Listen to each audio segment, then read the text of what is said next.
എല്ലാവർക്കും എൻ്റെ വിനീതമായ നമസ്കാരം. ഇന്ന് നമ്മൾ ഡിസൊല്യൂഷൻ ഓഫ് ഡിസയർ എന്ന് ഇന്നലെ കണ്ട അധ്യായം 14-ാമത്തെ അധ്യായത്തിൻ്റെ തുടർച്ചയായിട്ടാണ് ഇന്ന് കാണാൻ പോകുന്നത്. ഇന്നത്തെ വീഡിയോയും അതിനെക്കുറിച്ചാണ്. അപ്പോൾ ഇന്നലെ തന്നെ നമ്മൾ തുടക്കം കുറിച്ചു. അദ്ദേഹത്തിന് ഭയങ്കര മനക്കുഴപ്പങ്ങളായിരുന്നു, കൺഫ്യൂസ്ഡ് സ്റ്റേറ്റ് ഓഫ് മൈൻഡ് ആയിരുന്നു. വേണ്ടാത്ത പല ചിന്തകൾ വരുന്ന പോലെ ഉള്ള തോന്നലുകളെല്ലാം വരുന്നുണ്ട്. അത് ദേഹത്തും ആ മാറ്റങ്ങൾ അറിയുന്നുണ്ട് എന്നൊക്കെ പറയുമ്പോൾ അദ്ദേഹത്തിന് ഭയങ്കര മനപ്രയാസം. അപ്പോൾ അതിൽ നിന്ന് അവിടാണല്ലോ നമ്മൾ നിർത്തിയേ. അപ്പം ഇദ്ദേഹം അതായത് ഈ പെൺ വാടയെ വേണ്ട എന്ന് വിചാരിക്കുന്ന ചില സന്യാസിമാർ ഒരുപാട് പേരുണ്ട്.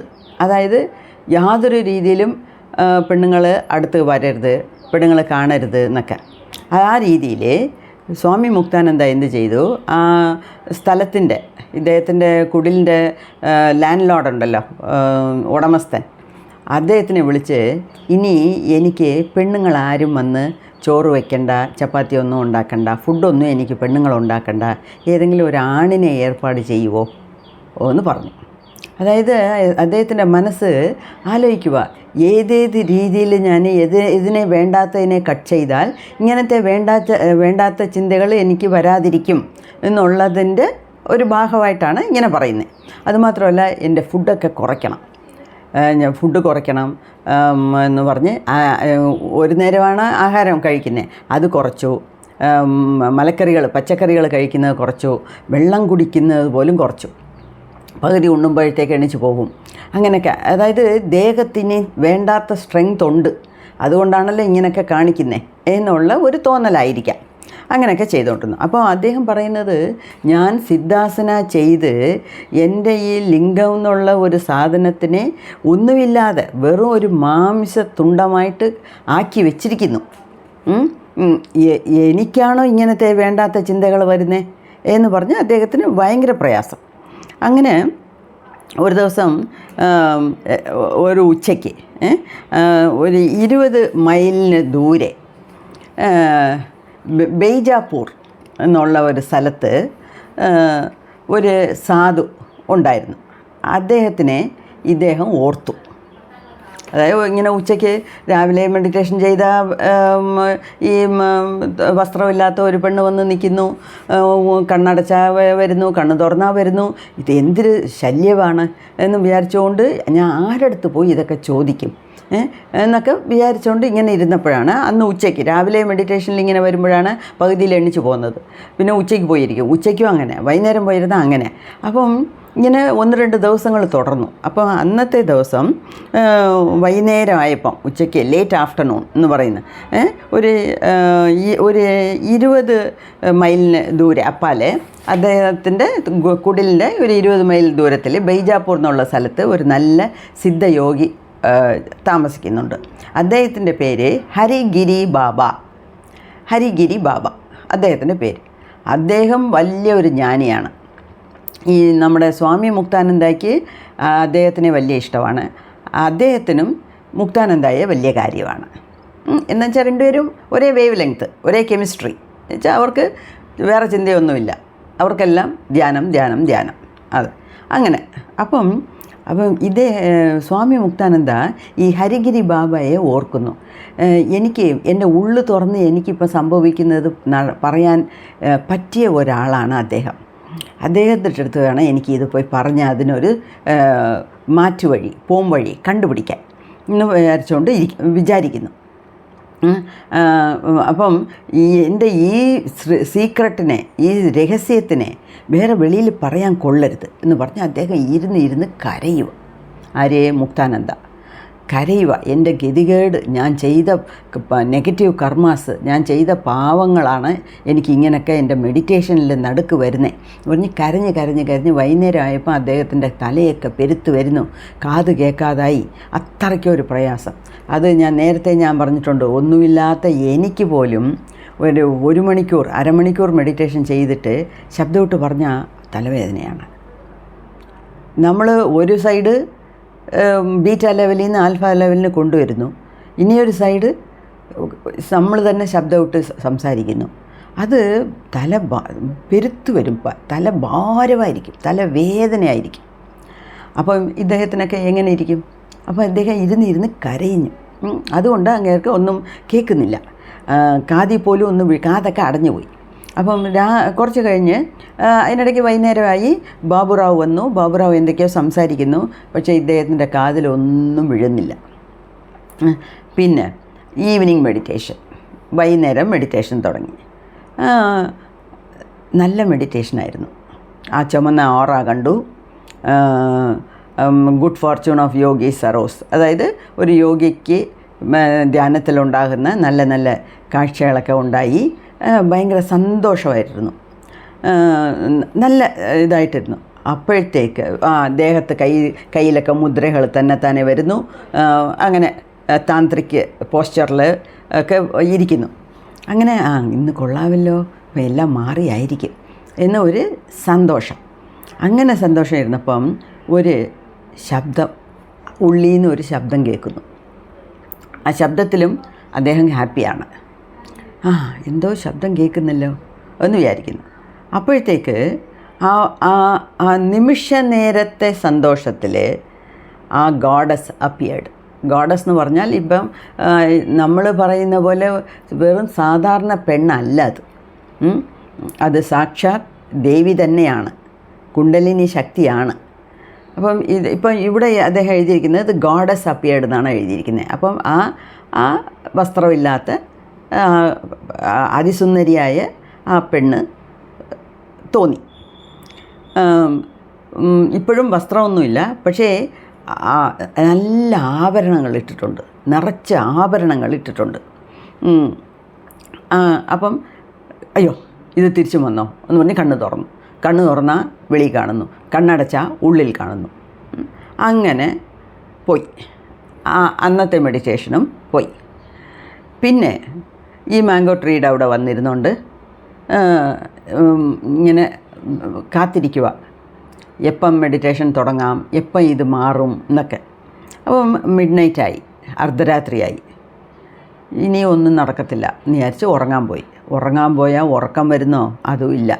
ആ കട്ടിലിൽ തിരിഞ്ഞും മറിഞ്ഞും കിടന്ന് നേരം വെളുപ്പിച്ചു. വല്ല ചാതിയും 3 മണിയായി. 3 മണിയായപ്പം കണ്ണടഞ്ഞ് മയങ്ങി പിന്നെ എണ്ണിച്ചു, കുളിച്ചു, പിന്നെയും മെഡിറ്റേഷനിൽ ഇരിക്കുന്നു. അങ്ങനെ മെഡിറ്റേഷനിൽ ഇരിക്കുമ്പം പിന്നെ അതേപോലെ ആ താന്ത്ര സ്റ്റേറ്റ്, ഈ മുദ്രാസൊക്കെ വരുന്നു, ചുമന്ന ഓറ കാണുന്നു, അകത്തും കാണുന്നു ചുമന്ന ലൈറ്റ്, വെളിയിലും പുറത്തും കാണുന്നു. അതായത് അദ്ദേഹത്തിൻ്റെ ദേഹത്തിൻ്റെ പുറത്തും കാണുന്നു, അകത്തും കാണുന്നു. ക്രിയാസൊക്കെ ദേഹത്തിങ്ങനെ ഉണ്ടാകുന്നു.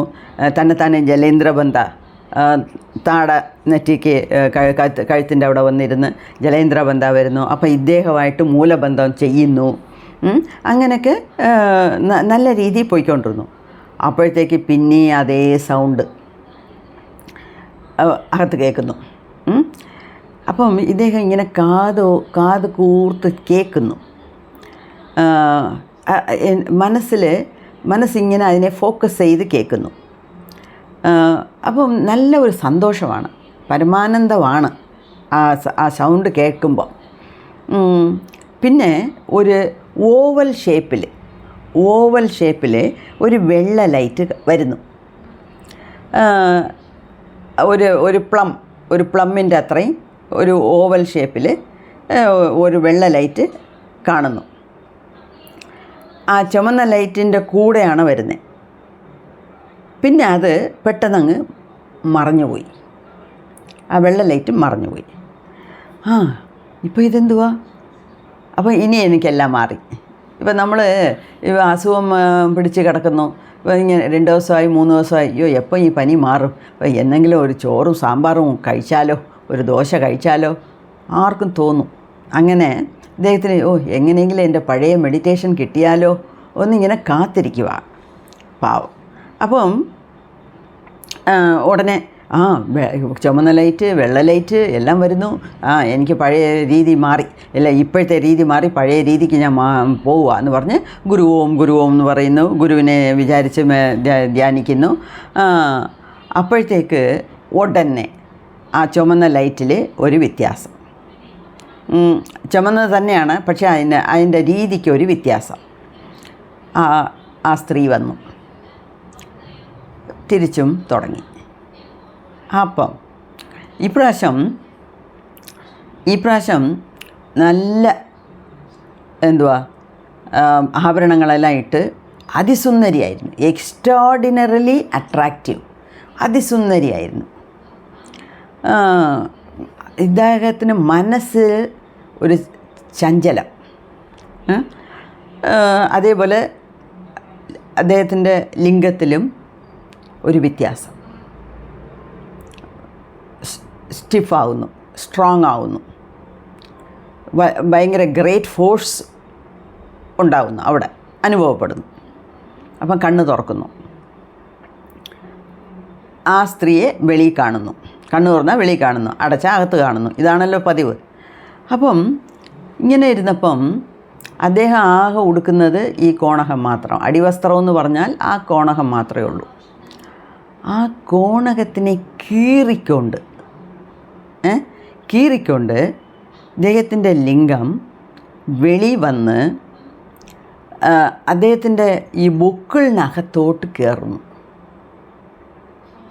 ബുക്കിളിനെ അകത്തോട്ട് കയറുന്നു. അകത്ത് തന്നെ കുറേ നേരം ഇരിക്കുന്നു. അങ്ങനെ ഇരിക്കുന്നു. അപ്പോൾ ഇദ്ദേഹം അയ്യോ ഇതെന്തുവാ, ആരാ എന്നെ റേപ്പ് ചെയ്യുന്നത്, ഇതൊക്കെ എന്തുവാ സംഭവിക്കുന്നത് എന്ന് വിചാരിക്കുന്നു. അദ്ദേഹത്തിന് ഇതൊക്കെ നടക്കുന്നത് നല്ലപോലെ മനസ്സിലാവുന്നു വെച്ചാൽ ഓർമ്മയിൽ നിൽക്കുന്നുണ്ട്. ഓരോ മൂവ്മെൻറ്റും അങ്ങേർക്ക് മനസ്സിലാക്കാൻ പറ്റുന്നു. അപ്പോൾ പക്ഷേ ഈ കോണകം അടിവസ്ത്രം കീറിയത് കണ്ടപ്പോൾ അങ്ങേർക്ക് ഭയങ്കര ദേഷ്യം എന്നുവെച്ചാൽ മെഡിറ്റേഷനിൽ നിന്ന് ഇദ്ദേഹം തന്നെ ഒരു കോണകം വെച്ചിട്ടുണ്ട്. ഈ മസ്ലിൻ ക്ലോത്ത് എന്ന് പറയുന്നത് ഭയങ്കര സോഫ്റ്റ് ക്ലോത്താണ്. പണ്ടൊക്കെ ഞാനൊക്കെ കൊച്ചിലേ ഇരിക്കുമ്പം ഈ കൂരവൊക്കെ അരയ്ക്കുമായിരുന്നു അമ്മ അരച്ചിട്ട് അമ്മ ഈ മസ്ലിൻ ക്ലോത്തിലൊക്കെ ഇട്ടാണ് ഈ മുറുക്കി പിഴിഞ്ഞ് അതിൻ്റെ സത്തെടുക്കുന്നത്. മസ്ലിൻ ക്ലോത്ത് ഞാൻ കൊച്ചിലേ കേട്ടിട്ടുണ്ട്. നല്ല സോഫ്റ്റാണ്. അത് നമ്മുടെ ഇതിലല്ല, അറേബ്യയിൽ നിന്നോ ഈജിപ്തിൽ നിന്നൊക്കെ വരുന്ന കോട്ടനാണ്. അത് നല്ല എവിടുന്നെങ്കിലും ആരെങ്കിലും കൊണ്ട് കൊടുത്തു കാണും. ആ മസ്ലിൻ ക്ലോത്താണ് ഇദ്ദേഹം ഉപയോഗിക്കുന്നത് അടിവസ്ത്രമായിട്ട്. അത് കീറിയെന്ന് കണ്ടപ്പം അത് മെഡിറ്റേഷനിൽ നിന്ന് തനിயாக വെച്ചേക്കും. ഇതൊരു പോയിൻ്റ് നമ്മൾ നോട്ട് ചെയ്യേണ്ടതാണ്. മെഡിറ്റേഷനിൽ ഇരിക്കുമ്പം തന്നെ നനച്ച് വൃത്തിയാക്കിയ വസ്ത്രങ്ങൾ 1-2 അതിൽ നിന്ന് വെച്ചോണം. അത് ഇടുന്നത് ഇനി നല്ലതാണ്. വെള്ളയാണെങ്കിൽ കുറേക്കൂടെ നല്ലത്. വലിയ കറുപ്പും അടിക്കുന്ന കളറും ഒന്നും ഇല്ലാതെ ഒരു മൈൽഡ് കളറിൽ 2-3 ഡ്രസ്സുകൾ നമ്മൾ മെഡിറ്റേഷൻ സമയത്ത് ഇടാൻ വേണ്ടി വെക്കുന്നത് നല്ലതാണ്. അങ്ങനെ ഞാനൊക്കെ പണ്ട് കുറേ നാളത്തേക്ക് മുമ്പേ 3 മണിക്ക് എണ്ണിക്കുമായിരുന്നു. 3 മണിക്ക് എണ്ണിക്കുമ്പം വൈറ്റ് ചുരിദാർ അതിന് നിന്ന് വെച്ചേക്കും. അപ്പോൾ ഈ സമയമായിക്ക് പോയിച്ച് വന്ന ആ സമയമാണ്. സദ്ഗുരു നല്ലപോലെ നമ്മളെ മോട്ടിവേറ്റ് ചെയ്ത് വെച്ചിട്ടുണ്ടായിരുന്നു. 3 മണിക്ക് എണ്ണിക്കണം എന്ന്. അങ്ങനെ ഞാനും 3 മണിക്ക് എണ്ണിക്കുമായിരുന്നു. അപ്പോൾ അവിടെ സമയമാക്കി കൊണ്ടുപോകാനായിട്ട് 8 വൈറ്റ് ചുരിദാർ തച്ചുകൊണ്ട് പോയി. അത് തന്നെ ഞാൻ വിചാരിച്ചു ഇപ്പം നമുക്കിടാം.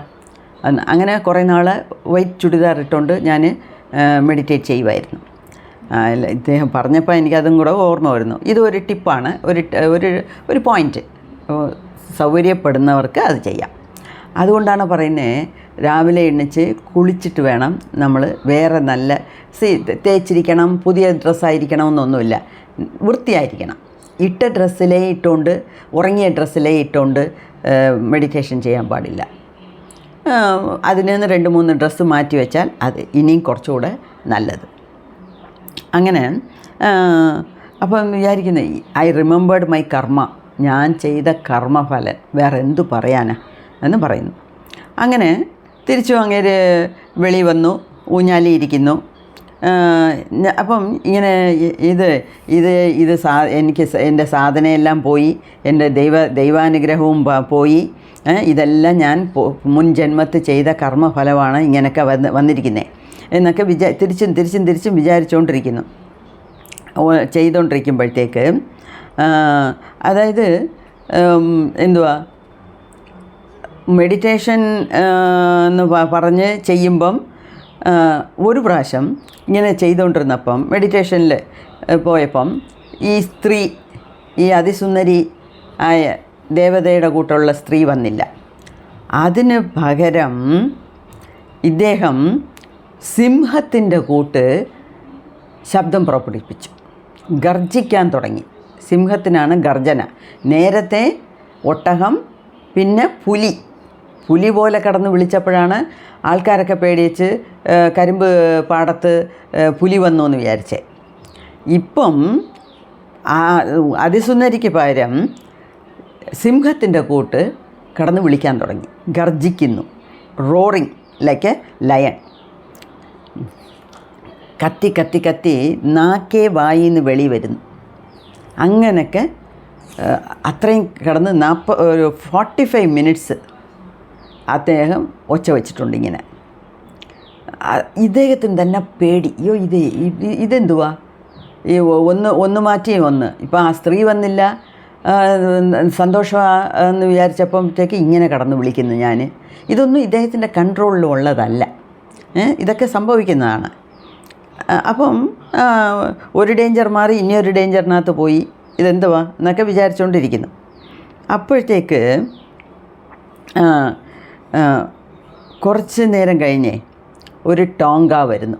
ടോങ്ക എന്ന് വെച്ചാൽ അക്കാലത്ത് ഈ കുതിരവണ്ടി മാട്ടുവണ്ടിയൊക്കെ ഇല്ലയോ, അതുപോലെയാണ് ടോങ്ക. അത് നോർത്തിൽ വളരെ ഫേമസ് ആണ്.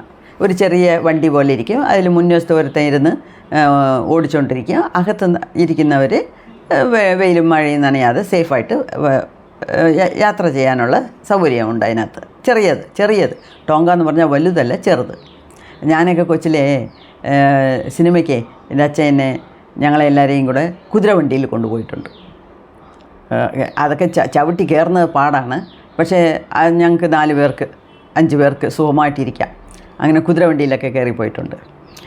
അതാണ് അതുപോലെയാണ് ഈ ടോങ്ക. അപ്പം ഈ ടോങ്ക വന്നു ഇദ്ദേഹത്തിൻ്റെ ഈ മാവിൻ്റെ ചുവട്ടിൽ വന്ന് നിന്നു. ഇപ്പം ഈ ആരോ ഒരാൾ അതിനെ ഓട്ടിച്ചുകൊണ്ട് വരുന്നു എന്ന് കാണാൻ പറ്റുന്നു. അകത്തിരിക്കുന്ന ആളിനെ മുക്താനന്ദയ്ക്ക് കാണാൻ പറ്റുന്നില്ല. അപ്പോഴത്തേക്ക് അകത്തുനിന്ന് ഒരാളെ ഇറങ്ങി വരുന്നു. അതാര്? ഹരിഗിരി ബാബ. അയ്യോ, ഇദ്ദേഹത്തിന് ഭയങ്കര സന്തോഷം. ഇദ്ദേഹം തലേദിവസം വിചാരിച്ചതേ ഉള്ളൂ ഹരിഗിരി ബാബയെക്കുറിച്ച്. എൻ്റെ ഈ വൃത്തികെട്ട സീക്രട്ടിനെ പറയാൻ വേറെ ആരുണ്ട്, ഇദ്ദേഹത്തിൻ്റെ അടുത്ത് വേണം പോയി പറയാനെന്നൊക്കെ മനസ്സിൽ കണ്ടതേ ഉള്ളൂ. അടുത്ത ദിവസം അദ്ദേഹം അവിടെ പ്രത്യക്ഷമായി.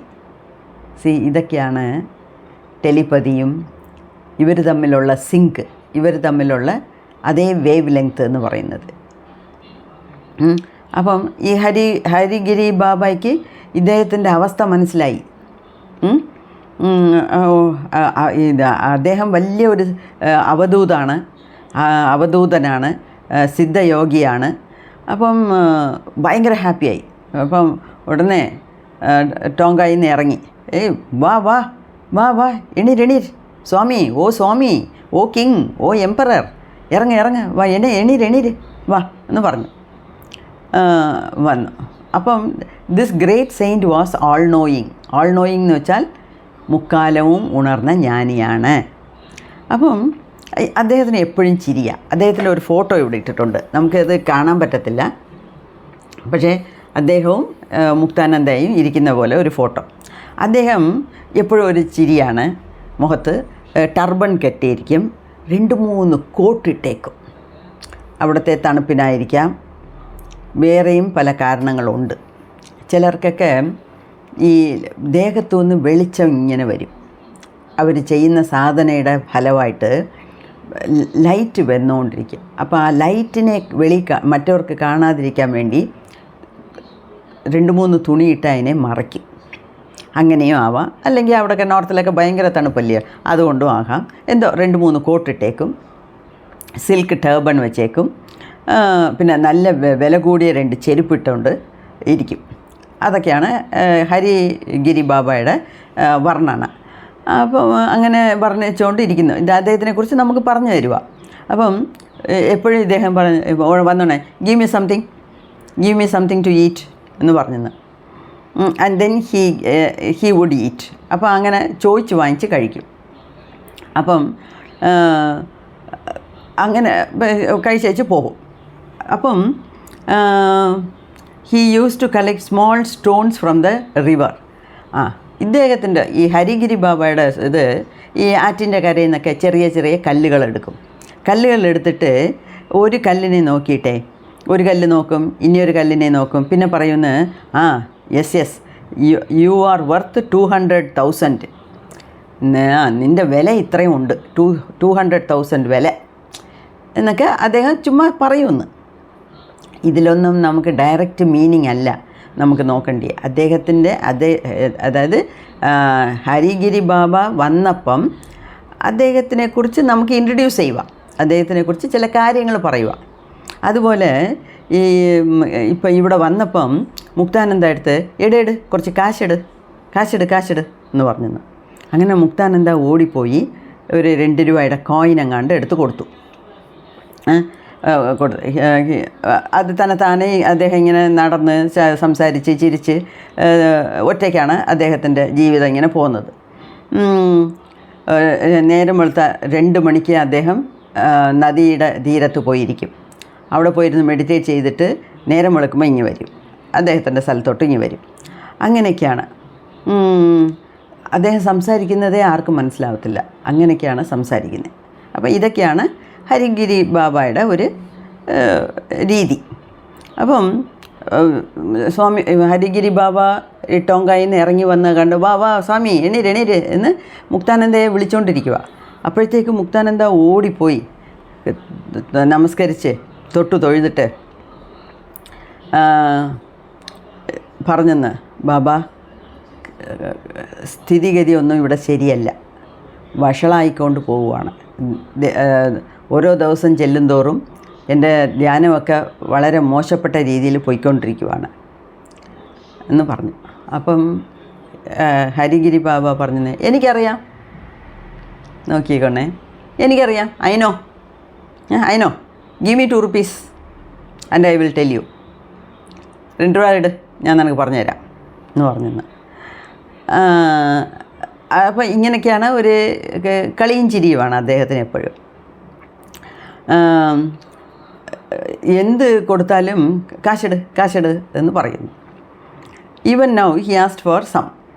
അപ്പോൾ ഇദ്ദേഹം മുക്താനന്ദ 2 രൂപ എടുത്ത് കൊടുത്തു. മറാഠിയിലാണ് സംസാരിക്കുന്നത്. അപ്പോൾ പറഞ്ഞെന്ന്, ഓ എംപറർ, നീ മഹാരാജാവാണ്, നീ നല്ല സ്ഥിതിയിലാണ് ഇരിക്കുന്നത്, ഇനിയും ഫ്യൂച്ചറിൽ നിനക്ക് നല്ലതേ നടക്കത്തുള്ളൂ, നീ ദൈവമാകും, അതായത് നിനക്ക് മുക്തി കിട്ടും, അതാണ് you will become a god. അപ്പം നീ ദൈവമാകും. You have got a beneficial fever. ഇപ്പം നിനക്ക് സംഭവിക്കുന്നത് നല്ലതിനാണ്. പക്ഷേ ബെനിഫിഷ്യൽ ഫീവർ എന്ന് വെച്ചാൽ നിനക്കിപ്പം ഒരു പനി പോലെ പനിക്കുന്നു, പക്ഷേ അത് നല്ലതിനായിട്ടാണ് അങ്ങനെ നടക്കുന്നത്. അതുകൊണ്ട് നീ യാതൊരു കാര്യം കൊണ്ടും മനഃചഞ്ചലം പെടണ്ട, മനഃപ്രയാസപ്പെടരുത് എന്ന് പറയുന്നു. നീ വന്ന് ഒരുപാട് പേർക്ക്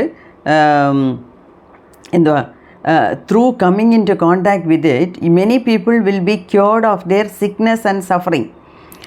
അതായത് നിൻ്റെ പഴയ നെഗറ്റീവ് കർമാക്കളൊക്കെ മാറാൻ വേണ്ടിയാണ് ഇങ്ങനെയൊക്കെ വരുന്നത്. You will meet many people. നീ വലിയ ആളാകും, നീ വലിയ ആൾക്കാരെ എല്ലാം കാണും, നീ പല സ്ഥലത്തും സഞ്ചരിക്കും. അതുകൊണ്ട് നീ ഇതിനെക്കുറിച്ച് മനഃപ്രയാസപ്പെടണ്ട എന്ന് പറയുന്നു. അത് പറഞ്ഞിട്ട് അദ്ദേഹം അങ്ങ് പോയി. അപ്പം ആലോചിച്ച് നോക്കണേ, തലേ ദിവസം മുക്താനന്ദ ഹരിഗിരി ബാബുവിനെ വിചാരിക്കുന്നു. ഹരിഗിരി ബാബു ഒരു ടോങ്ക എടുത്തുകൊണ്ട് വന്ന് അദ്ദേഹത്തിൻ്റെ സ്റ്റൈലിൽ കളിയും ചിരിയൊക്കെ പറഞ്ഞിട്ട് കാശെട് എന്നൊക്കെ പറഞ്ഞ് 2 രൂപ വാങ്ങിച്ചുകൊണ്ട് നല്ല വാക്കുകൾ പറഞ്ഞിട്ട് പോയി. എന്നുവെച്ചാൽ ഹരിഗിരി ബാബയ്ക്ക് അറിയാം മുക്താനന്ദയുടെ ഫ്യൂച്ചർ വരെ അദ്ദേഹത്തിന് കാണാൻ പറ്റുന്നുണ്ട്. അതുകൊണ്ടാണ് നീ ഇതിനെക്കുറിച്ചൊന്നും മനപ്രയാസപ്പെടേണ്ട, എല്ലാം നിനക്ക് നന്നായിട്ട് വരും എന്ന് പറഞ്ഞിട്ട് അദ്ദേഹം ടോങ്കായിൽ കയറി അങ്ങ് പോയി. Go you have got to go to come again. അതായത് നീ പോ, നീ ഒന്നിനും പ്രയാസപ്പെടണ്ട, പേടിക്കരുത് എന്ന് പറഞ്ഞിട്ട് അദ്ദേഹം അങ്ങ് പോയി. അപ്പോഴത്തേക്ക് ആൾക്കാർക്കൊക്കെ മനസ്സിലായി ഇത് ഹരിഗിരി ബാബയാണെന്ന്. അങ്ങനെ ആൾക്കാരെല്ലാം അയ്യോ ഹരിഗിരി ബാബ വന്നു, ഹരിഗിരി ബാബ വന്നു എന്ന് എല്ലാവരും അവിടെ പറയാൻ തുടങ്ങി. ഓക്കെ, അപ്പം ഇത് സ്വാമി മുക്താനന്ദയുടെ ഒരു അനുഭവം.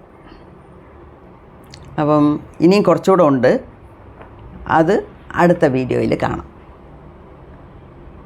അടുത്ത വീഡിയോയിലാണ് ഇനിയും കുറച്ചും കൂടെ സ്വാരസ്യമായിട്ട് അതിൻ്റെ എൻഡ് എങ്ങനെയാണെന്നുള്ളത് നമുക്ക് മനസ്സിലാക്കാൻ പോകുന്നത്.